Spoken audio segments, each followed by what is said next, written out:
Good evening, everyone. Thank you so much for joining us today.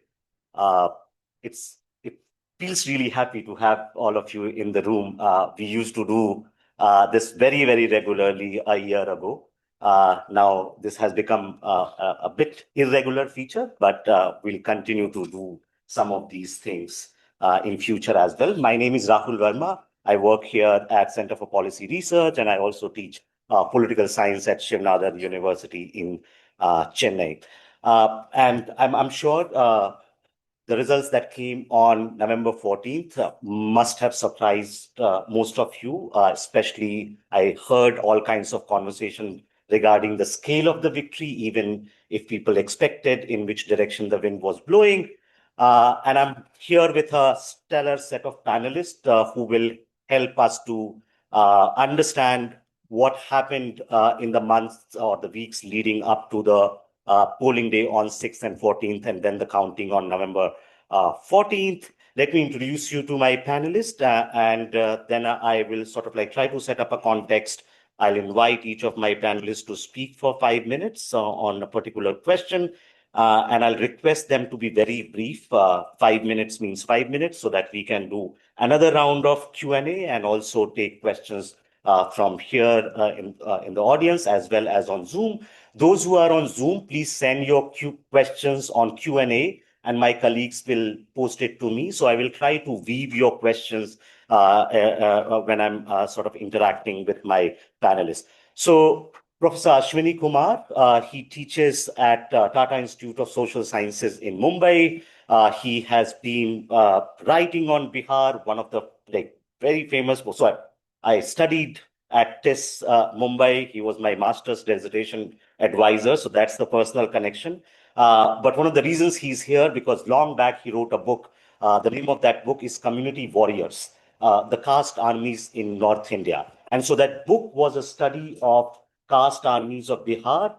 If you remember Ranveer Sena, the Searchlight Sena, all those kind of Sena, that was his PhD dissertation and then first book.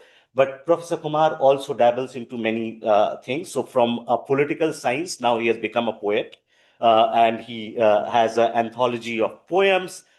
He also works with the Election Commission of India very closely. So if you have questions on that, because at Tata Institute of Social Sciences, IIDM, which is International Institute of Democracy and Electoral Management, which is a think tank of Election Commission of India, Professor Ashwini Kumar and TIS, they ran a course or still running a master's course, international, like where you have participants from all over the world to learn the art of election management. So that's Professor Kumar's introduction. Shobana Nair, she's deputy senior editor at The Hindu, someone who has been traveling and writing on Bihar for a very long time. During 2024, if I remember correctly, she traveled to 16 parliamentary constituencies and reported on some of those constituencies in depth.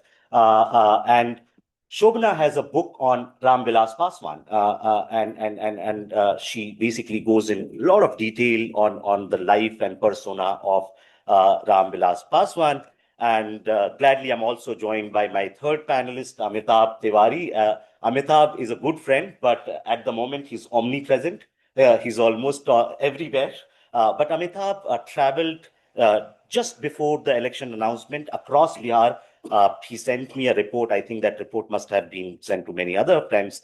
Some 2,400 kilometers in Bihar, traveled the state, all the breadth and the length of the state. But he's also founder of Vote Buy. Vote Buy is a company which basically does election polling and surveys. And so they were doing a regular tracker during Bihar elections, and that gave us some insights into what's happening in the state. So, Amitabh, the plan is now I've introduced everyone. So, all three of you, welcome. Thank you for joining. I'll just sort of like lay the broad framework, and then I'll invite each of my panelists to speak, and then we'll have Q&A. So let's start with this. The first, I think, puzzle for everyone is that even if we knew the direction of election result, the scale of victory surprised us.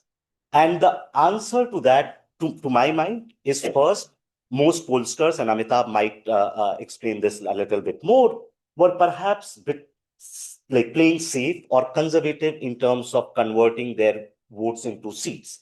If you look at the polls that came out on November 14th, I think the vote share gap in some of those polls would have indicated that seats could be higher. And perhaps the ghost of 2024 continues to haunt many of us. And so they might have played in that sense. In fact, like I also put this on my Twitter, that if we weigh the sort of like turnout data that came out later, where there was a difference in men and women turnout by almost 8 to 9 percentage points, and we know that women are much more likely to vote for NDA. If you account that into your forecasting models, you are more likely to get higher number of NDA seats. But gender-wise turnout data is not available on 14th night, and so that sort of like hampers pollsters in Bihar once they are making this kind of prediction.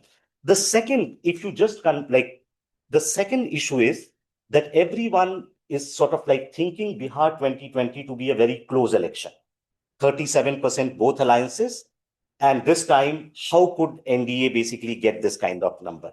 You have to remember last time LJP, Chirag Paswan's party, was not part of the alliance. If you add their 5% vote share, they had a 42% base to begin with, right? And at top of that, if there is any positive thing, the seats are going to be in direction. The third, this kind of landslide victory is not first in Bihar. You just have to go 10 years back or 15 years back. In 2010, BJP and JDU, only two allies, and they had won 206 seats, higher than this, at a lower vote share. They had a 39% vote share at that time combined, and they had won 206 seats. This time, with 46%, they have only got 202 seats, right? So you have to understand vote seat conversion is always about distribution of votes between the parties, and in a first past post system, how it is distributed across the region, right? So in that sense, don't get surprised. And a lot of people ask me, did you expect this? No. And you can't expect this because after a point, at 46% vote share, whether the seats are going to end up at 175, 185, 195, 205, you don't know. Your models only give you some estimates, right? So the estimates with 4% vote swing was 186 to 196. Now it could have ended at 180 or 200, which is what we basically got. So the surprise or scale part, there is a mathematical explanation, something which I sort of like alluded to. The second thing, and this is what I had read from friends who were traveling or writing, in some ways, like my own explanation, and maybe this is a post hoc explanation of the result, that what you're seeing is a perfect storm, right? NDA started with certain structural advantages. The first structural advantage is that they draw upon a larger social coalition. Their social coalition is somewhere around 55 to 60% of Bihar's social milieu. And MGB starts with a 45%, right? So they are drawing from a bigger pool. The second advantage is that NDA, despite all kinds of bickering, by and large, once the election got announced, they contested as more cohesive unit, and their campaign was much more sort of like complementary in nature compared to the MGB's campaign, where there was bickering till the last minute. Ticket announcement happened late, and on 11 to 13 seats, there were friendly fights, right? So as an alliance, also NDA had some advantage. The third, I think, advantage is in terms of leadership, right? If you put Narendra Modi and Nitish Kumar on one side, they have contested far more elections, they have won far more elections, and they also have governance experience at least chief minister level, union minister level, and PM level. Whereas on the other hand, you have Rahul Gandhi and and Tejasvi Yadav, who are far less experienced in every sense, right? So there is a leadership advantage also that NDA had. And finally, not finally, but fourth would be that they are incumbent, both at the central level as well as at the state level. And so you will see all kinds of announcements of schemes that happen in Bihar as well, right? And my sort of like panelists will touch upon how much this 10,000 sort of like cash transfer towards the end of Nitish Kumar's final term might have made a difference to the final outcome. But all incumbents in last few years have started doing this, which is just before election, they announce a cash transfer scheme, but some incumbents have won and some have lost, right? So that we have to keep in mind. And finally, I think now there are some reports coming on this, which is, of course, like we have all heard that BJP and RSS enjoy some kind of organizational advantages and resource advantage in terms of money as well as the ability to manage media. But today I read a report somewhere that Jivika Didis, which is basically these women, in some ways might in some places have acted as polling agents for the incumbent party. And so something like that could have also played a role in the outcome that we got. But just to finish my conversation and then invite my panelists, this is not to say that like this head start meant that NDA would have definitely won the election. If you go back like 90 days from now, I think NDA was in a bit of tough spot. So they had advantage or edge, but it was not like the results was not inevitable as we saw it. And so what happened in those 90 days, I think NDA consolidated on each of the advantages that I mentioned. And some of the disadvantages for MGB actually became much more visible. And panelists are going to talk about that. So I'll stop here. And let me first invite Amitabh Tiwari, since he traveled, did surveys, asked him a question about this kind of like result, whether at any point of time, like, so in your 2 or 3 trackers that I've seen, what was happening in the surveys in terms of public perception, what could have worked for NDA and what didn't work for MGP? See, what happens is that if you go on the ground in India, no party gets 50% vote share to win. Correct? Maybe Gujarat is an aberration or some northeastern state is an aberration. So essentially, you will find 5.5 to 6 people who are angry against the government and want to vote out the government. So if you go on the ground, you get a feeling that there is high level of anti-incumbency, because in last election, NDA won on 37% vote share. So you will always find more people discontented with the government on the ground, but they do not go and vote for one single party. That vote is distributed. So if you go on the ground, you will get an impression that there is anti-incumbency. Sarkar to gayi. Correct. That's first. Second is the days of vote share to seat share conversion are over in polling. Now, if you have to do an exit poll and do a seat call, then you have to have samples from each seat. That is number one. Number two, you also have to have a qualitative check, which means check from strangers, influencers, your own network on the ground. The qualitative feedback tends to be conservative again, because it goes back to the same principle which we discussed earlier. Because if you go on the ground, any battle is a kaate ki takkar, but results can be one-sided. So in the tracker, as in what was the most important thing which, let's say, changed not the direction, but resulted in this kind of a magnitude? It is the ability of NDA to get women votes from Mahagathbandhan on account of this rupees 10,000 scheme. Because anyways, women voters belonging to the social coalition of NDA largely would have voted for NDA irrespective of the scheme. The scheme would have motivated them, consolidated them as a vote, managed some amount of discontent and resulted in higher turnout. But the key was that how many women voters from Mahagathbandhan's camp switched to NDA. Now, in our trackers, when we asked this question, sometime in September, when the money was not even transferred, 5.8, so 6% of women supporters of Mahagathbandhan or Jan Suraj or others said that they could switch to NDA if they get this amount. So that 6% is a big number, which can change the course of any election. Now the base of NDA here was, let's say, 42, 43, even if you adjust for LJP. So it seems that out of that 5.8 or 6% who had expressed their desire to shift if they get the money, almost 3 to 4% of them have voted in favor of the NDA. So largely, I think there was no meta-narrative or large-scale statewide theme. There was anti-incumbency, but the government neutralized that anti-incumbency through a series of announcements: 125 units free electricity, then increase in pension, then some 5,000 rupees were also transferred to 16 lakh laborer. That also amounts to 80 lakh voters. I mean, almost one-sixth of uh, what has been polled. And then, of course, this rupees 10,000 Mahila Rozgar Yojana. So, as you mentioned, anti-incumbency was there, may not be against Nitish, but against MLAs was very high, irrespective of parties, plus 50%.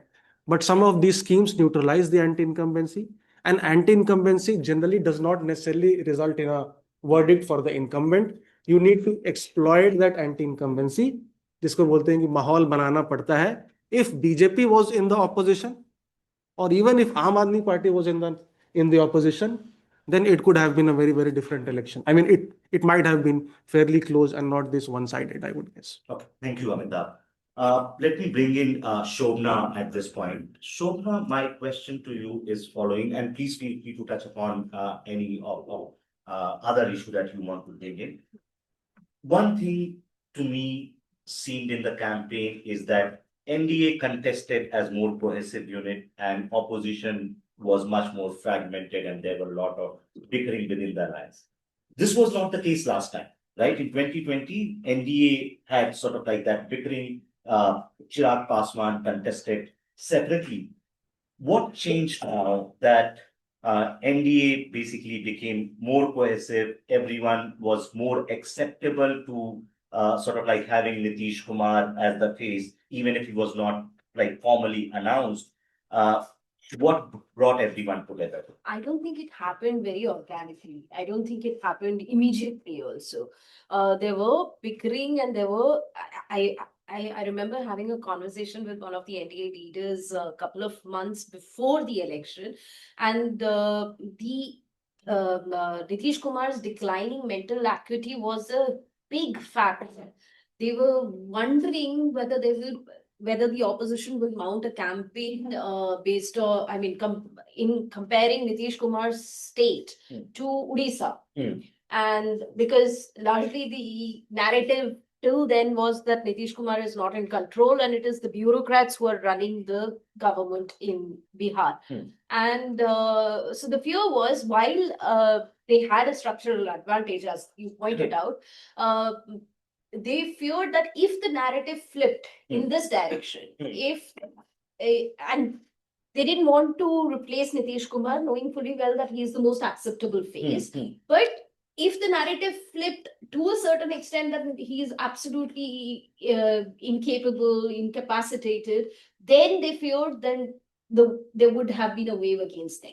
But at some point, they did come together and all the sides have walked a big distance to reach to this level of consensus, so to speak. So if you see the fact that BJP and JDU contested on equal number of seats, which would have been unimaginable a few years back, the fact that they allowed, I mean, despite all the misgivings that Upendra Kushwaha had and Jitin Ram Manjhi had with giving seats to Chirag Paswan, 29 seats. That was unimaginable considering Chirag Paswan did not even have a single MLA in 2020. Only a single MLA had won in 2020, and that person also switched to BJP. Sorry, JDU.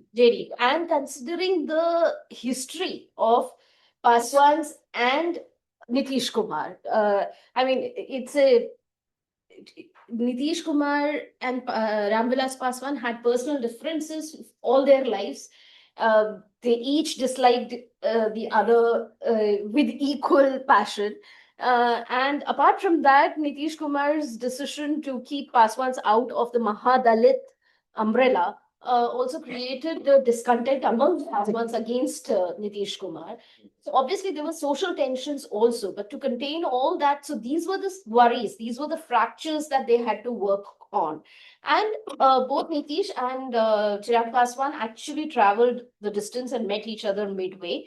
For one, I know for sure that Chirag Paswan was mulling on contesting this assembly polls, but he decided not to contest, or rather, I think there was a suggestion made by the BJP asking him to stand down because there should be no confusion on who is the chief ministerial face. So that was one. Nitish Kumar, on his side, he went and met Chirag during Chhat. He visited only two places, and one of them was Chirag's home in Patna. Yeah. So that was a big gesture. Yeah. That was a big gesture, and I think it had its positive impact on the ground.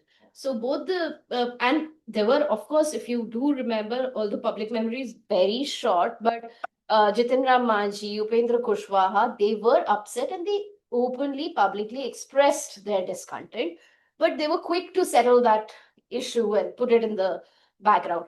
But I do not agree with you that had Mahagathbandhan put its house in order, of course, its house was completely in disorder.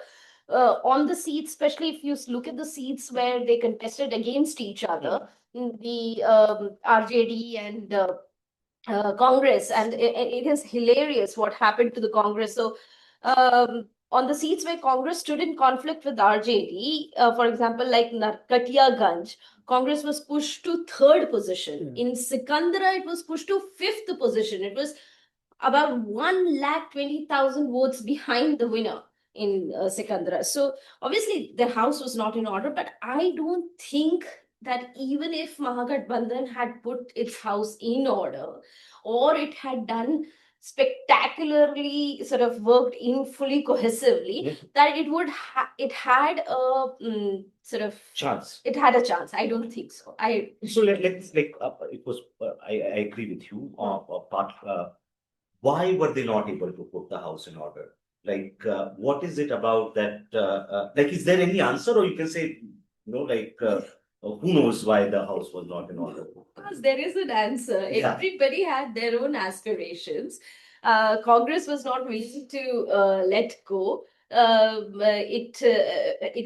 In fact, I remember when negotiations were going on and Tejasvi had come down to Delhi. There were two rounds of meeting. First round of meeting, KC Venugopal and the other senior Congress leaders were present, and Tejasvi was very angry. He walked out in red and hot, and because Congress was demanding far more than what he thought they deserved. Not just Congress. Can you imagine CPI asking for 9 seats when it was refused? They still went and contested on 9 seats, and of course miserably failed. They did not win a single seat. So they couldn't handle the. So there was no one to put order to the house. Okay, great. Thank you, Shobna. Ashwini, sir, if I can bring you in. Can someone help me with the mic? This one? Yes, this one. And also pass the other one. Sir, there is a small mic in front of you. The smaller one.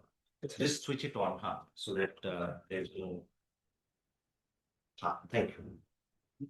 My question to you is following. Now, leave your poet hat and wear your academic hat. No. To take, since I want you to give me a long historical answer, but in 5 minutes. And the question is this. See, to me, I think MGP also faces a big. So to be fair to Tejasvi, I think he faces a serious disadvantage. So his advantage is his Lalu's son. He starts with 30% vote share. But his disadvantage is that he's Lalu's son. And so the Jungle Raj stigma, right, always comes back right before the election. And that he has no answer to, right? And perhaps, we'll talk about Prashant Kishore later on, but I think Prashant Kishore's relentless attack, in some ways, this election made Tejasvi Yadav look like he is not in a position who can govern sort of like a complex state like Bihar. And to me, I think that's from an average voter's perspective, a 36-year-old person trying to manage the contradictions of Bihar, it's very, very complex, right? So like, what is it about the Jungle Raj stigma, or like, as a leader, is it possible to overcome such challenges? What could he have done, something like that? Rahul, first thing first, that my disclaimer that in the last 3 months, I haven't written a single poem. Although I have written 9 big pieces for Scroll, Express, Hindu, etc., and I'm really fatigued. There is no anti-incumbency against me. Editors are still happy with me. So Rahul, but on the positive note, I did finish almost a monumental text of my career. Is titled "The Loss of Ordinary Things." So beginning with a metaphorical, my work will be out shortly, and also the other works related to very eloquently three of you, explained. As a trained political scientist, under me, generation of students have also been last 3 decades trained. So let me begin, Rahul, before I come to a more instrumental explanation of, Jungle Raj, etc., etc. Something is happening in Bihar. I mean, like I must, quote one of my great teachers, legendary Ashish Nandi, writing in 96, 97. I was doing my research, field work in Bihar, and Ashish asked, wrote a famous, piece also, mentioning that, I'm paraphrasing what he mentioned about India seems to have changed beyond recognition. So, friends and colleagues, let's read Bihar 2025, something what reminded us, Ashish Nandi, not doing a psychosomatic analysis of what has happened in Bihar, but in the larger structural sense, 2025 is also trained in public policies. I would say it's the tipping point. It's not like in the instrumental sense, you know. So this tipping point refers to something that has been happening over last 40 years in Bihar, almost 67. So what is happening? Let's come back. So once I started with Bihar has changed beyond recognition. So I guess, there are positive things about electoral geography, I also 2 months back, Shobna is here. In my widely circulated podcast, I predicted 160, 70 comfortable. Was I really mad or I was on some kind of a dope? No, not at all. Because I've been engaged with Bihar over last 40 years almost, since my early days in Patna and Patna University, where I saw, Nitish, Lalu and Ram Vilas growing together along with Sushil Modi. So today we are forgetting in this election how BJP and RSS has built, used and leveraged the machine that Sushil Modi built quietly and silently from blocks to block, district to district. So coming back here, again, just give me, because there is something very important here, and I'm remembering again one of my legendary teachers back in India, Rajni Kothari. Rajni Kothari, mentioned that the political resilience of Indian democracy, like Bihari democracy, if there is something called Bihari democracy, comes from the politicization and negotiation and renegotiation of social cleavages like caste. And this is where Mahagathbandhan failed miserably, rather than attributing to the leadership crisis. I'm the one who wrote a largely circulated piece in Hindu 2020 announcing the emergence of millennial, not General G, and almost missed the target by 15 seats 2020, correctly predicting. I'm not trained in electoral, psephology, etc., but these are my, 2 elections experiences. So what, combining both Ashish Nandi and Rajni Kothari, I also wrote a piece. I was traveling, just give me a little time, because this maternal welfare state, we are missing out completely. I mean, like someone who is trained in political theory and political sociology. So what we are looking at, Dasacharya, and the success we are attributing to Dasacharya. I've been involved with Jivika on the disclosure note right from the inception And Rahul, remember that I launched with the World Bank and Ford Foundation, the capacity building for these women from TISS. So over last, several years, this emergence of maternal welfare state, which is uniquely a Bihari variant, which is not seen in my larger pieces, if you have paid attention where I have mentioned about it, and I'm also engaged not here but elsewhere, and I'm trying to respond. The last piece I did in Outlook after the election, Rahul, was titled A Rise of Feminist Democracy, linking Bihari verdict to both Scotch Paul's classic work, Protecting Mothers and Soldiers, which reused associational concept of Tocqueville. So if you look at the Bihar history, the one thing that comes back to you, I'm not speaking like a politician or on the disclosure note, not attached to any political party in terms of my affiliation or my sympathy or emotion. So this is something Tocquevillian revolution, which I wrote in my piece long back in 2006 and also captured in what I call Tocquevillian paradox. This is here the tipping point of Tocquevillian paradox. And this is not a simple victory in that sense. It is a structural announcement that Bihar has changed beyond recognition in terms of setting up a civic foundation of a maternal welfare state. With this welfare state, just for a second, is very different from where I'm located in Maharashtra, Bahan Ladli scheme, or Madhya Pradesh. I have reflected on that in other pieces, other places, and also Rajasthan, etc., etc. In fact, if you look at NRGS soil in Rajasthan, where I would have anticipated 71, 75% turnout. So this historic turnout is linked to a more durable civic platform, civic associational platform of women. So if you just instrumentally and reductionist way, if you are examining electoral verdicts, referring only to this area or 125, but if you look at what Nitish has done, if you look at the literature, what is called patronage literature, Kanchan Chandra, if you look at clientelistic literature, what Nitish has done, and Rahul, you are aware some of my writings where I long back, 10 years back, in my piece, I argued that Bihar is moving, and Prerna Singh cited in our welfare work, very highly appreciated welfare work, that Bihar is transitioning, not happened, from clientelistic to programmatic. This the such area which seems to give the impression that it is instrumentalist, handout, and a freebie is actually emerging from that durable platform of women alone. Women alone. And if you look at the composition, the class and caste composition of these women, those who have traveled and those who have gone to the houses of, I don't know how many people know Nonia, Salt Valley, Beldar, even the Malaha women's, expectedly, they should have voted for Mukesh Sahni, did not vote Rahul. The reason is here that civic. And Nitish has not only done what he has done. I have seen Nitish, riding a Lambretta scooter with his, just memory collection, like the memory of Jungle Raj, Karpuri ji. I remember in Bakipur.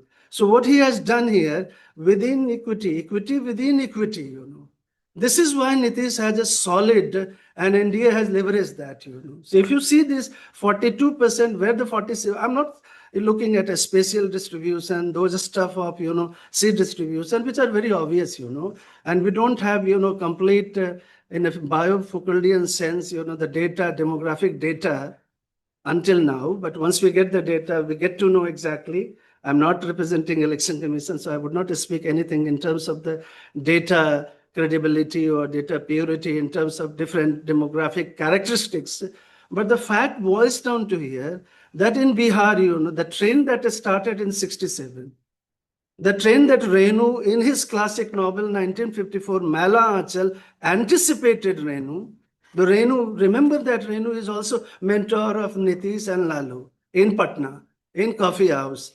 They learned that, and Renu is coming from a Malay caste, Not many people are aware that Renu never flagged his caste, but the iconic novel. So coming to the summarize. 5 minutes is over. Yes, That's why I Rahul. warned you about poet. No. My cough is gone, Rahul. The more I speak, my cough gone. That's the naturopathy. No, but Yeah, but just a second, Rahul. So let me just summarize here, and then I will come back if you allow me. The Bihar verdict today, 2025, for us, is a time for reflection, to look at, structural shifts happening, to also look at, the caste or the jungle Raj is not an instrumental conception, but a social construct. What used to be Savarna jungle Raj has now transformed into an inclusive feminist democracy in Bihar. I stop. okay, thank you so much, sir.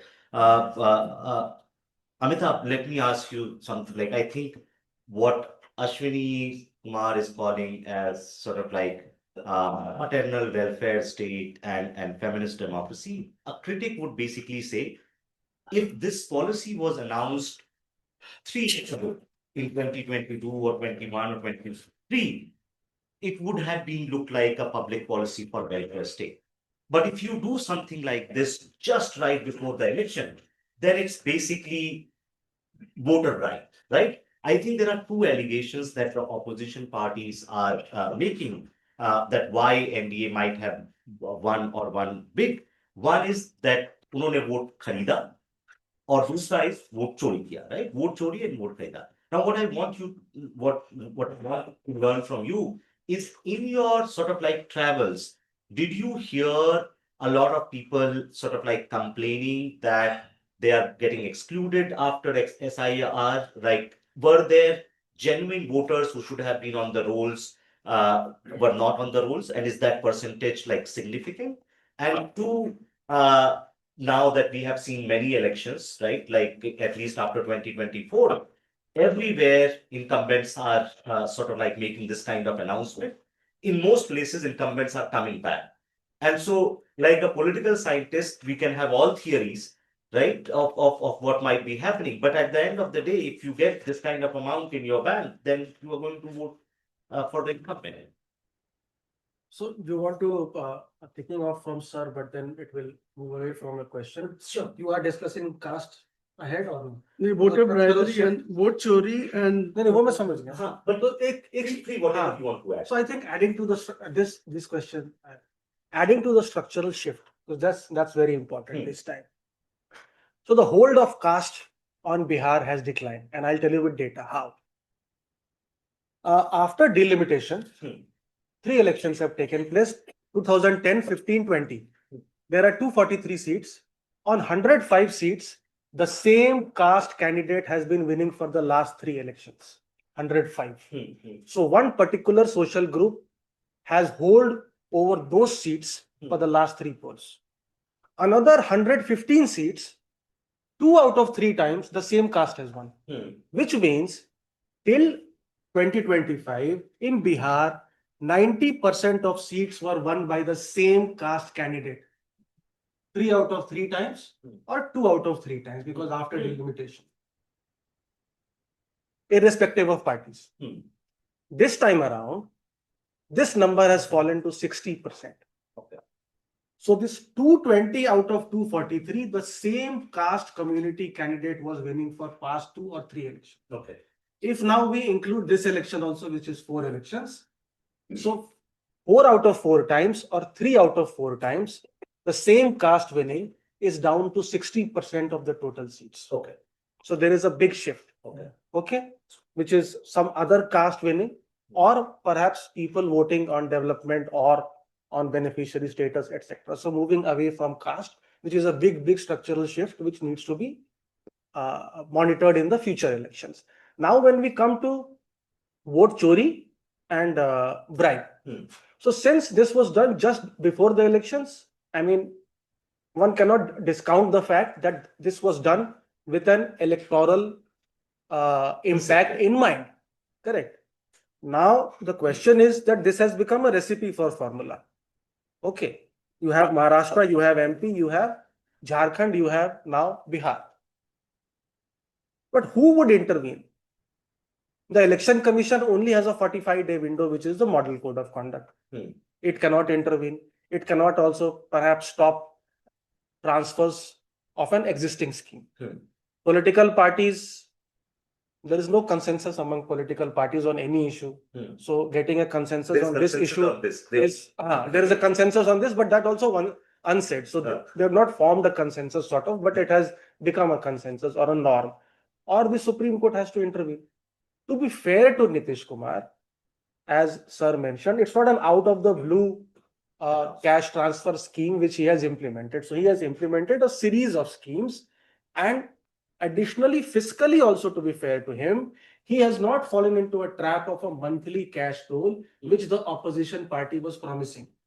If Maharashtra, Karnataka, Delhi, these states which are, I mean, well developed compared to Bihar, if they are facing financial issues because of these schemes, then Bihar cannot just afford any kind of scheme. To be fair to him, he has restricted it to just one-time payment. The 2 lakh additional amount which people can get is largely loans, and again, those will not be backed by any state guarantees. Then we come to the vote chori. Now, what happens is that when you do any survey or dipstick just after an event has taken place, there is a recency bias of that event. So when you go to Bihar and ask people, is SIR an issue? At that point of time, August, September, Because I remember people will say, yes, it is an issue. But for any issue to have an impact, that issue should have an impact on the non-core vote of the party. So the issue was having resonance largely among the core vote block of the Mahagathbandhan, which is famously or infamously called the Empire. Correct. So this was largely getting resonance there. So one can say that the stigma, what are the structural bottlenecks which RJD faces? One is clearly this alleged stigma of Jungle Raj. Second is expansion beyond your core vote block of MY.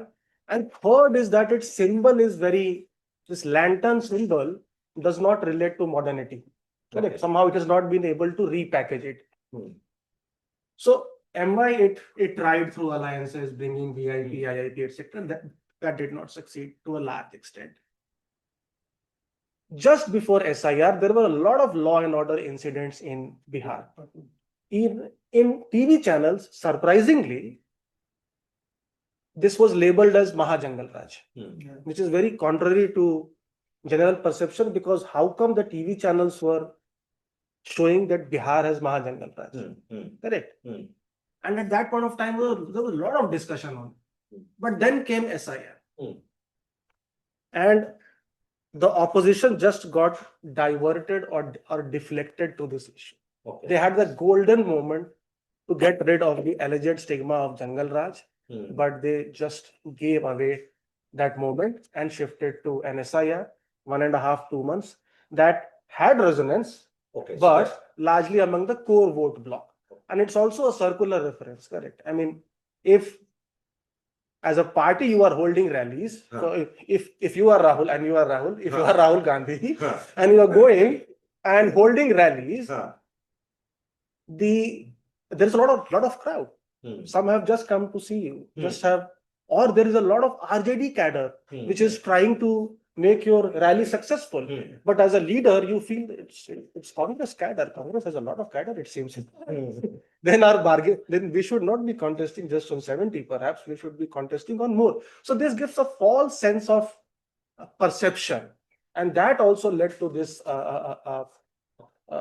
fight between the two Congress and RJD last. Great. Thank you, Amitabh. Shobna, it's your turn, so please get the mic. Friends on Zoom, please do put your questions on Q&A. I have started getting them, so I'll try to read them when I'm asking to my panelists. One point, which is you mentioned about Nitish mental equity, right? That he's not in best of the health. Somehow I'm confused on that, right? Maybe that's true.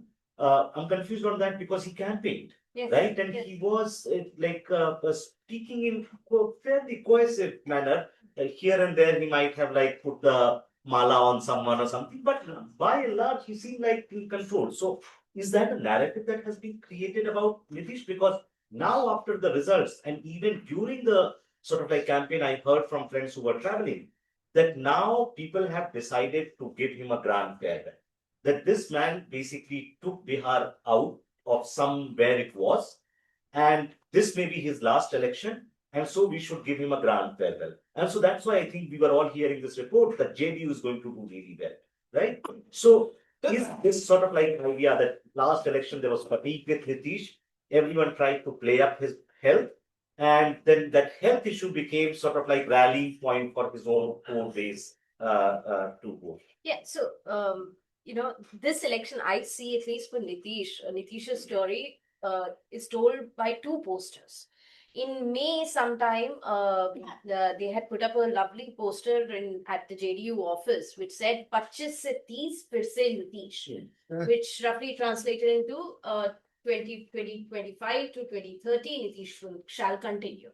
Now that poster was actually articulation of the anxiety that JDU felt that possibly Nitish will be removed and replaced BJP, because there were all the rumors going around, this narrative about him not being in best state of mind, the fact that BJP was getting anxious about putting their own person in chair.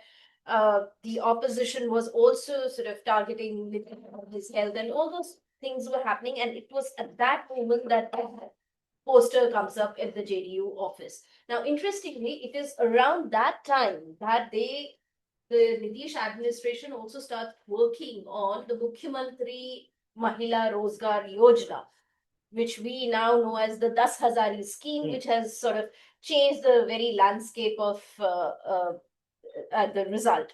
So it was, and they worked on it for 6 months, as Amitabh pointed out. They worked sort of deliberating on the question. It took them a while to come to the decision that should it be a monthly payout, but the monthly payout was hurting Maharashtra, which is a far richer state, or should it be a one-time payout? And then they finally settled down for one-time payout. And the second poster came a day before the results. Now this poster said Tiger Zinda. Yeah. Tiger abhi jinda hai. Tiger Abhi jinda hai.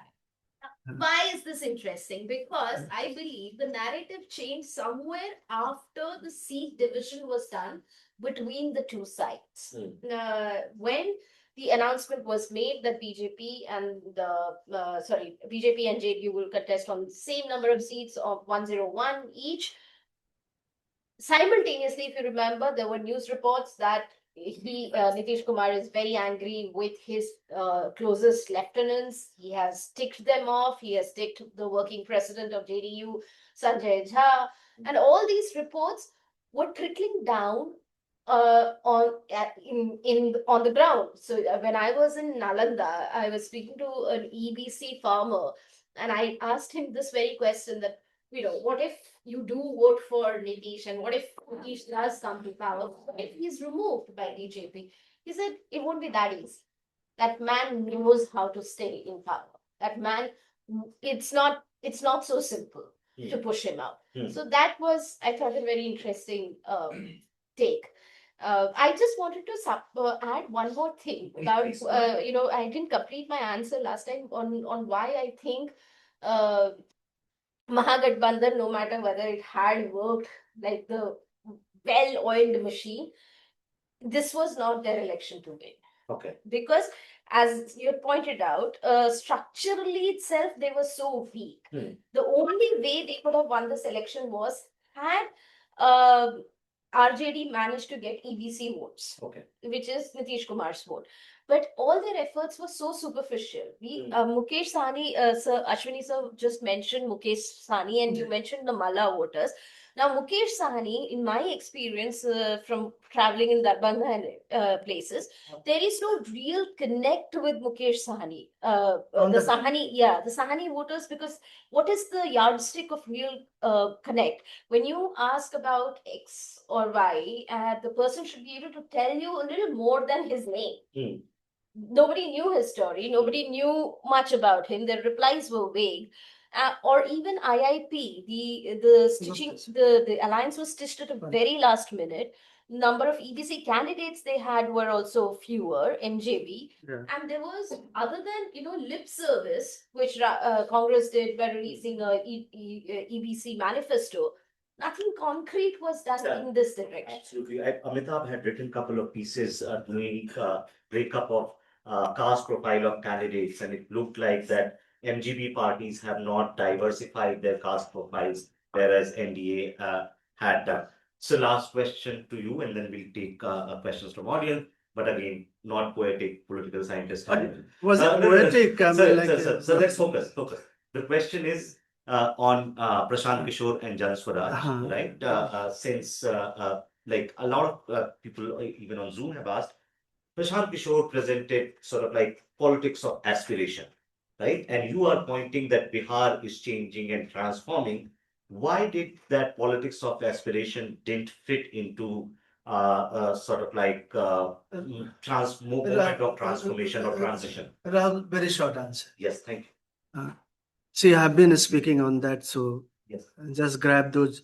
I'm not into real business, but see, one thing I have written, so go by the record, that this election, although a startup party, somebody, my friend in Bombay, I live in the financial capital. So every party they call the startup Yes, to startup. unicorn. Yeah, so I think those are false, comparison and assessment. What has Prashant done? Let's fair to him. He has brought two words. Again, almost 40, 50 years of my own student activist days on the campus in the middle of emergency that I have seen and grown up. I learned two words from Prashant, Rozgar and Palayan.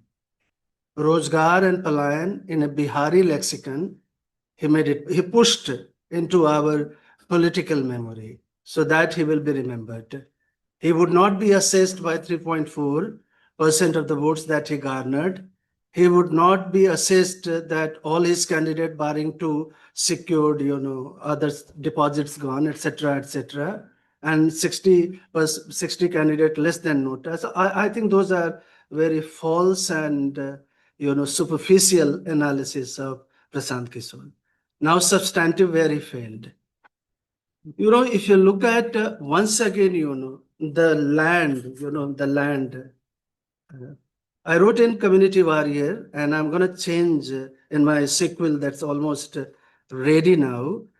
In chapter 2, I title Uncivil Land of Civil Society, bracketed uncivil, which became very popular in ethnic literature. Rahul has seen and others have read it, including my dear friend, celebrity political scientist Ashutosh Varsne. We had a long animated exchanges in many international conferences on the coinage of my and designating Bihar.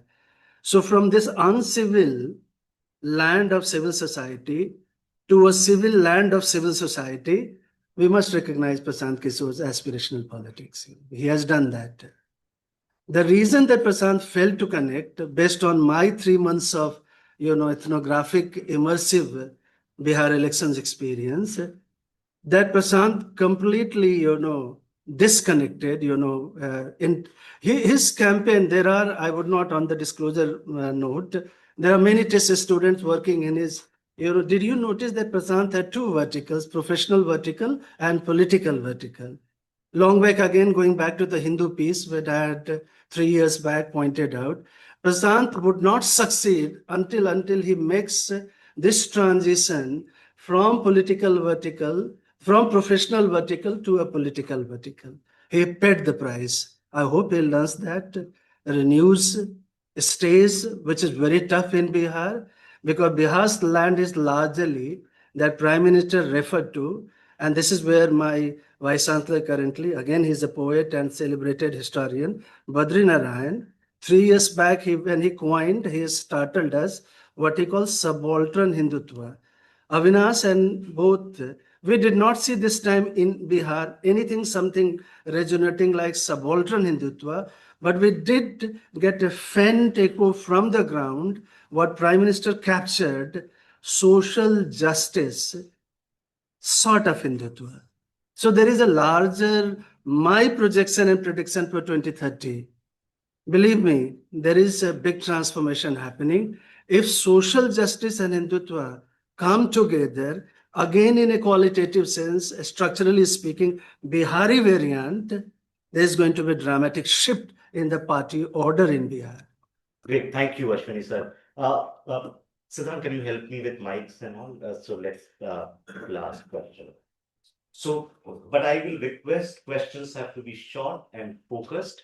Just take one of those sort of like mics and you can, anyone, any question? Yes, please, focus questions. So let's take Stephen. Yeah, I have a question to Amitabh sir. Since we were talking about the RJD, because recently I've seen the last couple of days there is like a disillusion and disgruntlement within the RJD ranks, especially the way Lalu's daughter and like whatever reports were seen. So do you think that sir that whatever it happened with RJD, especially with Tejasvi, that has to do with his close lieutenant called Sanjay Yadav, who was like has just joined like in 2012 was introduced to Tejasvi. So do you think the larger share because it's Tejasvi's aspiration to become the CM, and also he was taking advice from this advisor called Sanjay Yadav, who is from Haryana. So do you find any kind of link between this advisor and Tejasvi's own ambitions of becoming the Sure. chief minister?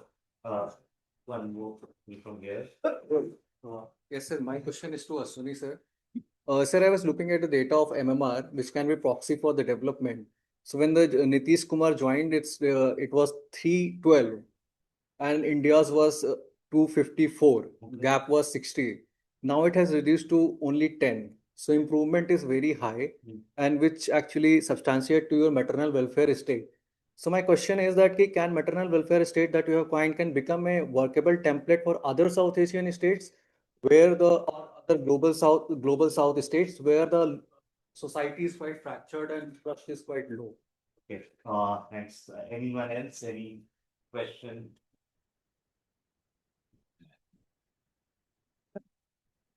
Actually, I have one question, and Please. it is about when voter make decision about voting for particular party, or when voter formulate their decision, or it is about making this voting decision making during election when voter decided that they are going with particular party because this push. I think this is wrong. Okay, great. Pranonji sir, you can keep your hand down. I have got your question. We did discuss about SIR and happy to add more on that. Amitabh, So essentially, see, if you see, RJD is suffering from bottleneck of its inability to expand beyond MY. And you are keeping all advisors beside you again. So it's like I think Santosh Singh has written that Yadavization of RJD or something. So it shows that you are not doing enough efforts to move out of that block because you are keeping advisors also belonging to the same community, correct? And of course, when I mean in any regional party, when you have many children, they all have political aspirations, and Tejasvi is the youngest. So many of them are not happy that he is getting all the due and all the credit and all the limelight, and that's why we have seen that Tej Pratap already left, and now we are seeing. So it will blow up because even in Samajwadi Party we saw that. I don't know whether that matter has still been settled or not in Samajwadi Party because it's a work in progress settlement sort of a kind. yeah, but by and large, By and large settled, but again, Shivpal Yadav. No, see. No, but I'm saying that discontent of Shivpal again crops up somewhere. So again, close to 2027, it will again start. No, Perhaps. Amitabh, I differ from you. I think the succession battle in RJD is pretty much settled. These are only minor annoyances. At the end of every defeat, such annoyances crop up. I don't think it is anything beyond. Yeah, maybe settled, but it's not smooth. Smooth transition is not there. You want to answer, sir, any question? I think there May I just answer Anand short answer. Split second answer, yes. Yes, for those who are here, students of political science and sociology, do revisit classic work of S.P. and Anderson, and then look at the possibility of a southern version of maternal welfare state with a very distinctiveness of not just India but South Asia. B, just to entertain you, I call it Buddha curse. That I live in a city which has also city Azimabad, and Azimabad is a different connotation in Bihar's political memory. But Bihar mein there is a love for family quarrel. We live with family quarrel. We enjoy the family quarrel over litti, chokha, etc., etc. So that's gonna continue. That will entertain us in a vernacular setting. That's why I like you. If you want to read Bihar's election, very fine. Just to read Parti Parikatha and Maila Anchal of Renuji. You would not be surprised that Nehruvian dream is fading and we are, all kinds of quarrels. And Shankarson's famous work is Sibling Rivalry. What was your question? Can you please repeat again? When do voters decide to vote? Ah. How voter decide to vote for particular party. I think Okay. See, essentially, if you see CSDS studies, national election studies, and because I mean that has the biggest, you can say, base and repository, it says that people decide almost 20 to 25% of the voters decide just 2 to 3 days before the elections or on the day of election. देखिए एक अभी sir poet हैं और उन्होंने कोई सुनाया नहीं, मैं आपको एक सुना देता हूँ इस पे एक सुनाइए एक क्या बोलते हो नहीं, मतलब एक है ना, एक कि और भी गम है दुनिया में इश्क के सिवा, ठीक है। हाँ। तो जो इतनी गरीबी है बिहार में कि और भी गम है दुनिया में चुनाव के सिवा, करेक्ट। वो व्यक्ति अपने खाने, मतलब on a daily basis the struggle is so much that he many people just decide on 2-3 days or on the day of election. They're not just engrossed in this. Voting is not a rational decision necessarily. It is a very, very emotional decision also. Let me ask you, I think there are a couple of questions since you are a journalist, but anyone else can also speak up on this, which is on role of election commission, on SIR. I'm happy to chip in, but did you, in your sort of travels, notice that there were a lot of complaints by people on this? And what were the kind of complaints? There weren't, okay. It may not be a very popular Opinion. Yeah. but I'm sorry to say that I was in Bihar in July, just when SIR process had started. There were a lot of complaints and everybody wanted to speak on SIR. In fact, I wrote a piece also about how strangers literally took me on their motorbike from village to village to show me to make me meet people who are angry with the government. And not just that, not just the core voters of MJB. In fact, even the core voters of JDU were very worried because the whole process of pulling out documentation can worry any of us here in the room also. Now, SIR is coming to us also, and I'm sure we will also be troubled. Yeah. It was so. To me, SIR in July, depending on their political loyalty, the reaction of people in Bihar varied from anger if they are core voters of MJB to annoyance if they are the core voters of JDU or NDA.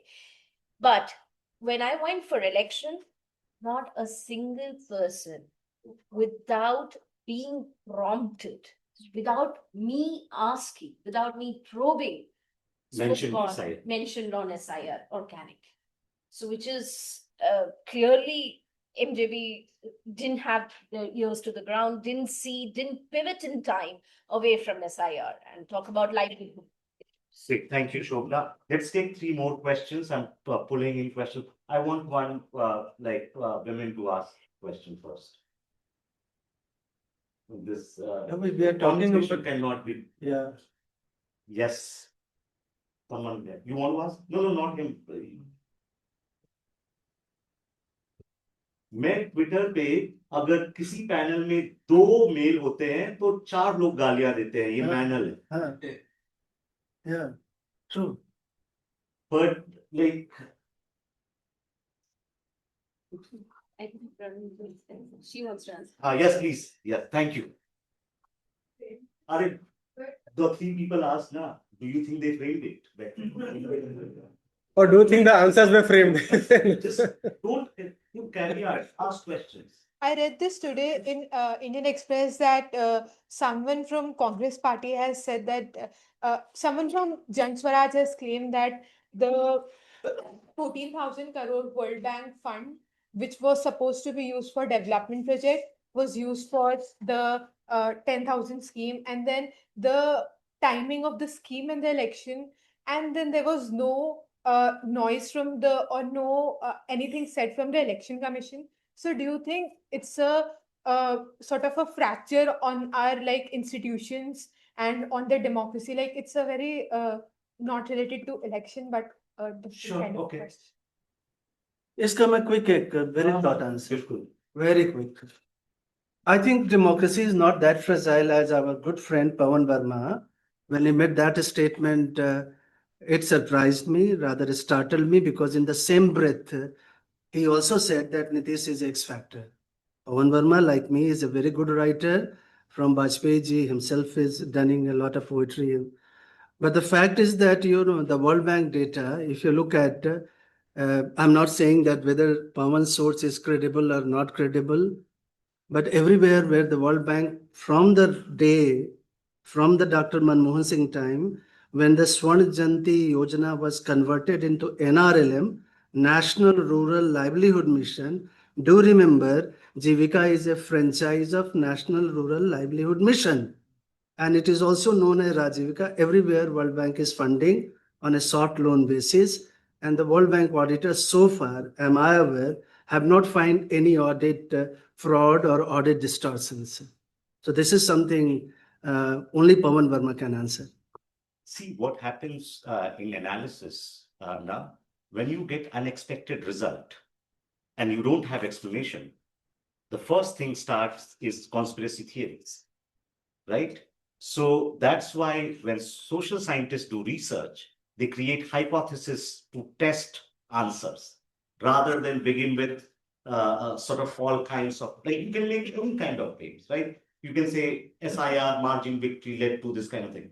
There is no evidence of that in data, right? Like if you plot result of 2024, 2025 with SIR deletions, the line is flat.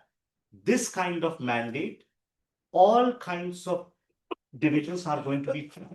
Now, if there is going to be some big grand conspiracy, which is resulting in this kind of thing, then it's hard that only some people are able to see it and not everyone else, right? So I think let's focus on what they are saying in terms of like explanations of what has happened, right? Rather than sort of like claims and counter claims. Rahul, just wanting to come to this World Bank Pawan Verma thesis.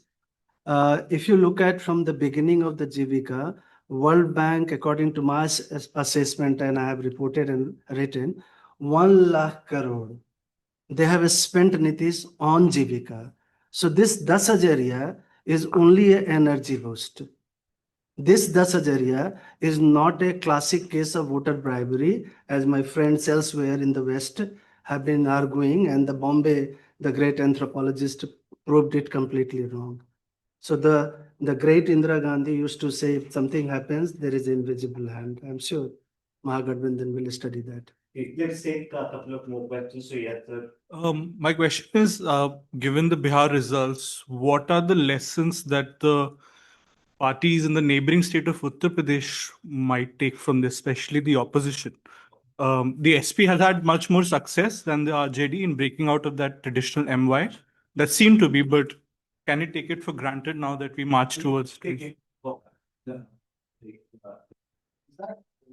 change some dynamics in Pradesh as well, because Uttar Pradesh and Bihar, Madhya Pradesh, these think alike, No, so to speak. they don't think alike. They don't think alike. Is that that's what you guys? Yes.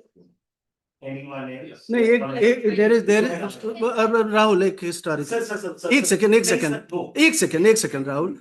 Between Bihar and Uttar Pradesh, in the chief minister, Nitish is safe. If you look at the Bihar history and if you look at the chief ministerial history of Uttar Pradesh, there is a correlation. Yes. Yeah. Padma. Like to ask that with the completion of this Bihar elections, SIR is more or less just become a kind of an academic case. Even if the Supreme Court challenges the validity of it, it's like somehow it's being normalized now. Do you really feel that in the next 12 states, and of course, of those 3 states which go for elections where the SIR would take place, would that be an electoral issue, or is it going to be one of those hundreds issues which the ruling party or the opposition wants? I think it'll differ from state to state. I think in West Bengal, I think it is going to be a huge electoral issue with a very, it is, it's almost like a storm waiting to come. And you can all see the impact in your own homes when you see all your domestic help leaving to get their SIR forms filled. I think Bihar was just, I mean, we all knew politically the chatter here in Delhi was that Bihar is just in first off the lot, but the actual work of SIR is, I mean, the SIR is aimed for West Bengal. Similarly, in Assam, I think it is Not happening. it's not happening, but in Kerala, in Tamil Nadu, if SIR will, we cannot rule out SIR as an issue just because it didn't work in Bihar for the opposition. I don't think so. SIR is an alive issue and it remains an alive issue. Amita, do you want to respond to the question on Samajwadi Party, UP, what lessons opposition can? No, see, largely the lessons are that this BJP machinery fights any elections with a lot of might, and the other fact is that strategically they are very well placed. So the opposition needs to be very, very wary of not falling into the trap of deflecting from issues. And this SIR, in my opinion, was a big deflection from local issues to taking the issues somewhere else. And the second thing is that this cash income transfer scheme, some variant we might see also in Uttar Pradesh, because I mean, we are going to see mostly in most states. So what does the opposition have an answer? How does it neutralize any such scheme? If you go to the court and say this is illegal, I mean, the BJP would brand you as an anti-woman empowerment. So you are caught in a trap as to what do you do? I mean, we question the fact that why Election Commission did not stop this existing scheme transfers, but none of the political parties had the guts to go to the Election Commission and say that please stop this, They were because it would backfire. variant. And they were offering their own variant also. Correct. No, but also one thing is there, one should maybe there is a study to be done on how many times does BJP return to power if it is already holding a state. That seems to be a growing trend. Yes. Because in Jharkhand we saw that it didn't happen. I mean, despite there was some ground for BJP to win the election, but So in Jharkhand, BJP is facing the same problem which Tejasvi is facing in Bihar. In Jharkhand, because BJP got Raghubar Das as chief minister, his anti-incumbency has lasted more than a term. Yes, sir. But quick, 1 minute question. Right, sir, I know. Thank you. Thank you, sir. Sir, basically, in our countryside, remote areas, are people free to vote who they want to vote? And another one, the person procuring the 51% share wins, it's okay. 49% wins, okay. 40% wins, okay. 25%, 20% votes. If he gets only 20% vote poll, he still wins.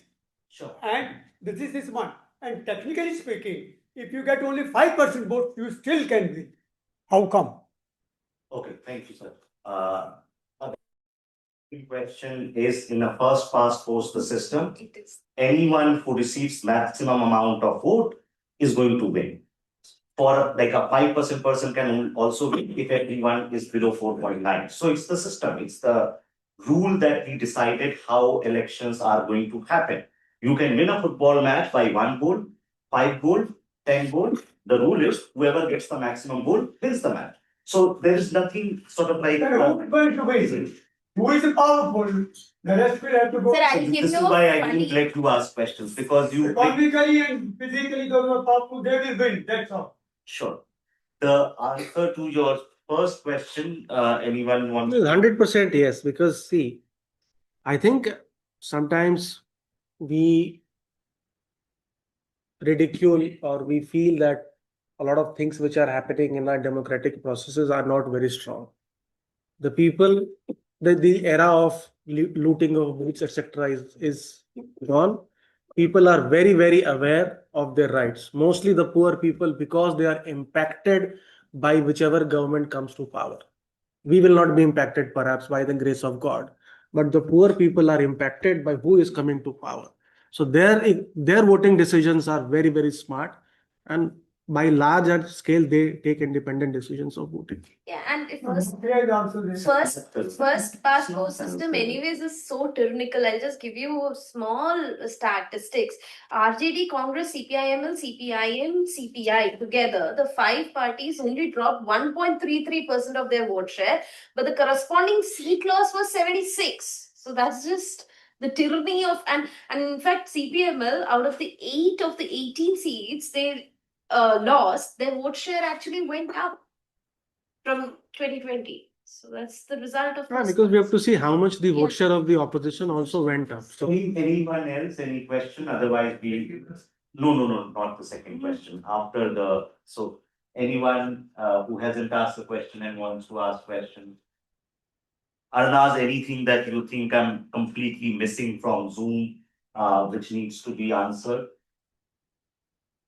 Okay. Because see, like some questions like ask all questions on SIR is basically is मैं आपको बताता हूँ SIR का एक बहुत important चीज है. but those are now then. See, I think we need to understand that the number of voters in Bihar in 2025 has actually increased compared to 2020. Huh. It's a big misnomer Yeah. that due to deletions, Yeah. the number of voters has declined. Exactly. It has actually increased, number one. Number two, almost 90 lakh people have voted more in this election. Yeah. So 90 lakh, we are talking about deletions and the number of, if there were deletions, then perhaps the number of votes should have declined. Even if you compare to Lok Sabha, 4.34 crore voters were polled. At that point of time, the base itself was big. Yeah. Even from 4.34, it has gone up to almost 5 crores. Yeah. Correct. Only in 37 seats, the number of voters is lower compared to 2020. In 206 seats, the number of voters is actually high. Imrar Patna. हाँ मतलब Okay, so let me now just go towards the closure of this panel discussions and ask you one last question. Each one of you can respond, but very quickly, which is that, to my mind, what is happening, like if I look at Bihar 2025 results, the party system is now going to consolidate into two nodes. There were much more volatility before that, but now there is a clear NDA, there is a clear MGP.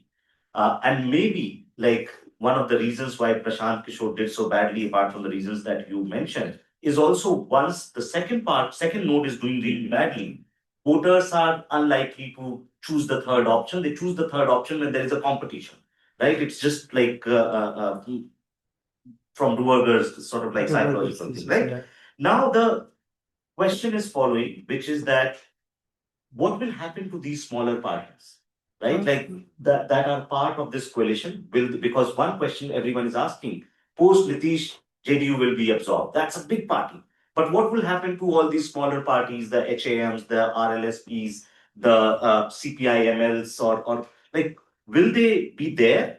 And the quality will remain fragmented as sort of like, or will consolidate in two nodes as you have in Kerala and Tamil Nadu, or the smaller parties will basically bleed out in this process? Raul, very short answer. Yes, please. It's called once again, very celebrated political scientist, good friend of all of us, Sridharan thesis. I think Sridharan makes a lot of sense today in Bihar elections. What it means that the fourth party system is consolidating itself. And it's consolidating itself with 2, 3 implications. Short. First is that the regional or state politics of India will be far more nationalized. That's very clear, with the increase of BJP seat and the dominance of BJP, especially in Bihar, is historic. Everything is historic, but if you look at the Bihar's history, political history, BJP's this dominance is historic, proves that Sridharan is right. Nationalization of state politics. B, to answer short answer, but the difference with Sridharan thesis is only partially correct. And this is again going back to Rajni Kotharik's classic revision that we have done, that the opposition parties functioned or smaller parties functioned from pressure groups to today. These smaller parties, at least in near future, these smaller parties will continue to remain relevant and salient, at least in Bihar's politics. Amitabh, one last question to you, which is that, is it like the coalition that worked in case of NDA and not worked in case of NGB, that in NDA you have like 2 strong leaders, Modi and Shah, and they can basically keep everyone in sort of like on leash. In Mahagathbandhan's case, those leaders are not able to sort of like sanction their parties and aspirations. Is that why? And that is perhaps important for coalitions or alliances. It's like in cricket terminology. In India, you have sort of 2 captains. So let's say the 2 openers both are in form. Now in Mahagathbandhan, as it at least perceptionally, one opener was not in form, which is the Congress party. But what happened is that even the opener which was perceived to be in form underperformed significantly, which is the RJD. The RJD won only 25 of the 143 But seats. they maintained their vote share. So performance, I don't know. No, but see, maintaining vote share again, as a concept, they have maintained their vote share at a time when others have increased. That's number one. That's why they have declined in the or slipped. So largely the onus was on RJD to pull up this alliance, and it has failed magnificently.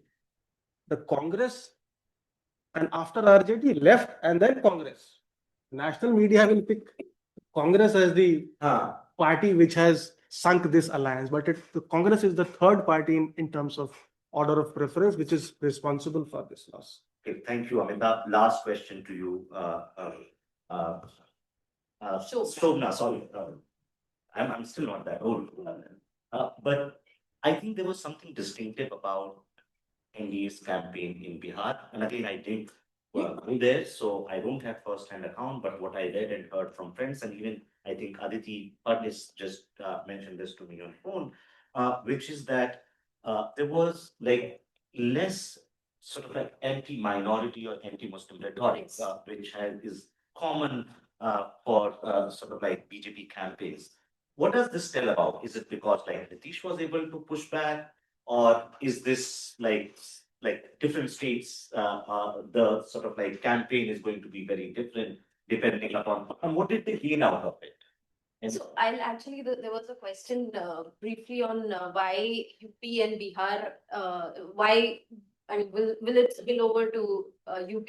So in 2024 elections, I traveled up to the UP-Bihar border, and UP, the entire eastern UP, there was discontent was brewing, and it was very, very visible, but it somehow didn't happen in Bihar.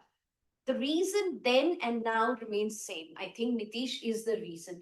Nitish Kumar has ensured, though he has been sort of in 2020, between 2020 to 2025, he was practically, though he was in the chief minister's chair, he was the junior partner in the alliance, but he has the voice and he has the integrity to sort of ensure that there is no Hindutvaization of the narrative there.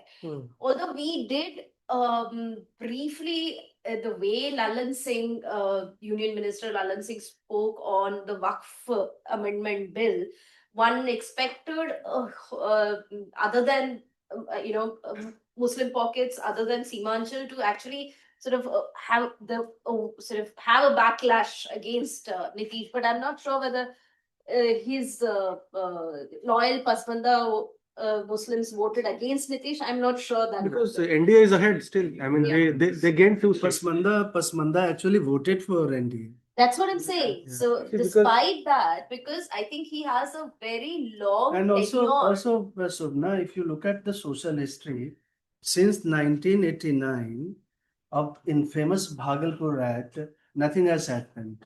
And this is regime neutral or consistent across regimes, political regimes. So if you look at the strategy, as I'm Varshney's famous thesis, somehow this relates to my associational platform, which Asutosh will have to admire, at least not confirm, that over time social justice regime has consolidated and has become a solid barrier to any kind of counter Hindu mobilization, and that is why the Hindutva is taking a social justice route.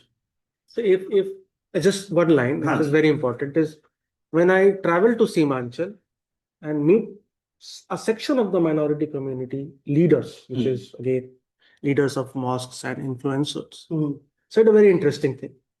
We have to keep JDU relevant. We have to ensure that JDU remains in existence, because if we do not, then Bihar will become UP Yes. and bulldozer Raj will start here. Very true. The only reason it isn't is because Very true. I know, sir. Yeah, very true. Very nuanced thing, but I did not Even- understand that point. Even Aligarh, the meeting happened, you did not notice, since we are not paying a fuller attention to Bihar. The Aligarh, the largest gathering of Muslims, said that we have a sympathy for Nitish, he is a victim. So that really conveyed to us there is no counter mobilization against Nitish. Why? And the reason that those who are looking at the party system, Bihar party system is very different, fluid. Despite the bad whatever leadership, etc., Tejasvi, there is always an opportunity. There is a larger opportunity. If you push Nitish, tiger abhi jinda hai. On that note, so thank you so much, Professor Ashwini Kumar, Amitabh Tiwari, and Shobna Nair. Thank you so much for coming and sharing your insights. Thank you everyone for joining us here till late 6:30 in the evening, and also friends on Zoom. I did try to take as many questions as I could, but some I may not have been able to, so my apologies for that. Hope we'll continue to do some of these events in future, and you will join us as well. So thank you again. We can log off now, and yeah, now fun times.